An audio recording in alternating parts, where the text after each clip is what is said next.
আগে যেরকম সন্ধ্যা ৭টার সময় ৭ জন সাক্ষীর জবানবন্দি নিয়ে একদিনে শুনানি করে রায় দেওয়ার চেষ্টা করেছেন, হয়তো মনের গভীরে এইরকম কোনো সুপ্ত বাসনা লুকায়িত আছে। সরকারের আর্গুমেন্ট হলো, যদি এটিকে আলাদা করে স্বাধীনভাবে কাজ করতে দেওয়া হয় তাহলে অনেকেই মনস্টার হয়ে যাবে। আদালতে তারা এই কথা বলেছেন। আমরা সেখানে জবাবে বলেছিলাম যে আদালতের বিচারকরা মনস্টার হয়ে গেলে তাদের আচরণ নিয়ন্ত্রণের জন্য আচরণ বিধি আছে। আপনি আচরণ বিধি অনুযায়ী শৃঙ্খলা ভঙ্গের দায়ে অভিযোগ আনবেন, বিচার হবে যদি কেউ মনস্টার হয়ে যেতে চায়।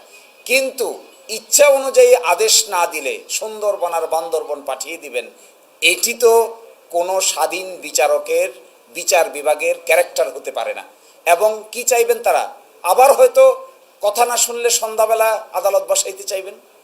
আগে যেরকম সন্ধ্যা ৭টার সময় ৭ জন সাক্ষীর জবানবন্দি নিয়ে একদিনে শুনানি করে রায় দেওয়ার চেষ্টা করেছেন, হয়তো মনের গভীরে এইরকম কোনো সুপ্ত বাসনা লুকায়িত আছে।